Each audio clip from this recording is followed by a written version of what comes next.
Welcome back to the 2006 annual Greater Syracuse Sports Hall of Fame induction ceremony on Time Warner Sports. Our fifth inductee, Glenn Donnelly.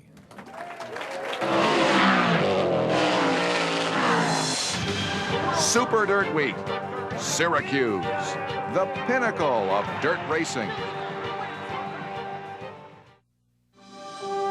But reaching that pinnacle certainly took some doing. After taking over a country dirt track in 1970, an energetic, motivated young man named Glenn Donnelly recognized the future of dirt modified racing lay in a unifying force.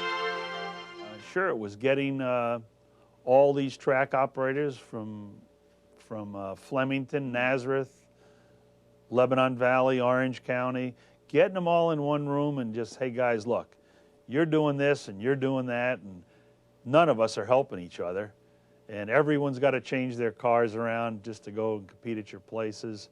Let's try and develop, one set of rules, and that's how it all started. DIRT Motorsports was born with Glenn firmly at the helm. This was no mean feat, as every promoter had his own agenda and petty jealousies abounded. The I in DIRT stands for independent, so you can imagine just how hard it was to get 25 independent promoters under one banner. It took a pretty tough guy to get it done, and Glenn Donnelly's a tough guy. For DIRT Motorsports to rise to the stature he envisioned, it must be promoted properly. Television was the vehicle. Dirt tracking. Your favorite driver on your favorite track. For 1 hour, nothing else matters. It'll raise the hair on the back of your neck. Rush Hour on Dirt. This exposure succeeded in acquiring national sponsorships and created a professional class of drivers whose deeds generated an adoring fan base. It was kind of a backwoods sport, and you put your touch on it and brought it to what it is today, so great job. Glenn had a dream, and a lot of people said, you're full of soup. He made it happen, and he put racing where it is in the Northeast right now, and that's who we got to congratulate. DIRT Television sent the organization's exploits across the continent. The Mighty Modifieds became a national attraction. His success in promoting motorsports led Glenn to test other waters. Certain that speed would always capture his followers, he enticed the Snowmobiling World Championships to Weedsport and Syracuse. Speed on the water was just as alluring as speed on clay, so Glenn promoted the imposing unlimited hydroplanes on Seneca Lake and later on Onondaga Lake. These were national events and were broadcast on network television. Glenn was responsible for special racing attractions returning to the Moody Mile. The Unsers, A.J. Foyt, and Mario Andretti all drew national attention to Syracuse. The Mighty Modifieds also drew NASCAR's finest as competition. Cale Yarborough, Bobby Allison, Jeff Gordon, and Tony Stewart all got up on the wheel of the sleek dirt machines. Glenn resurrected and personally funded the Cayuga County Fair. Providing an old-fashioned county fair atmosphere was his way of giving back to the community that supported him. When a gasoline shortage jeopardized racing, Glenn built a concert stage at Weedsport, and the fury of the modifieds was transformed into the fury of rock and roll. The power of the python, the quickness of the cobra, White Snake, Metallica, Heart, Ozzy, Aerosmith. You know it's summer when they're rocking at Weedsport.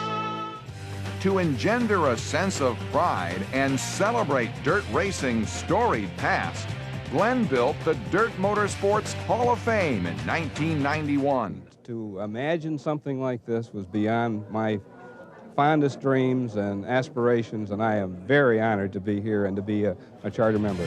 Racing greats and those who helped establish them have been enshrined for 15 years. But whatever he ordained for the betterment of his sport was directed towards Super Dirt Week. Early on, Donnelly realized dirt racing needed a focal point, something with which to identify. pro football had its Super Bowl. Why not dirt racing?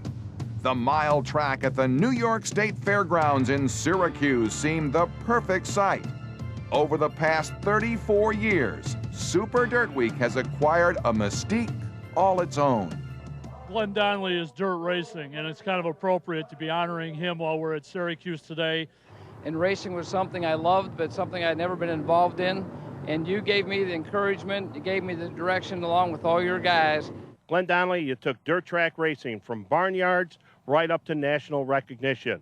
As I stand here at Super Dirt Week, I think about the vision that Glenn had for this sport and for modified racing in particular, and how he made this grow to a point where guys like myself could do this for a living.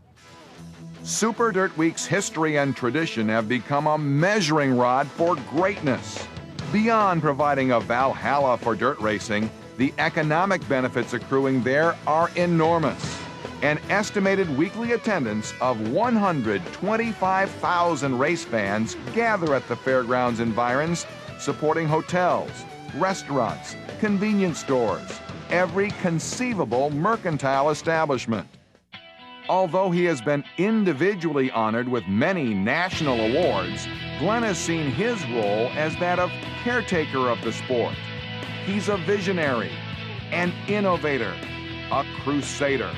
He not only saved modified racing, but Glenn Donnelly established his sport as a major source of entertainment and built a solid business foundation for its future.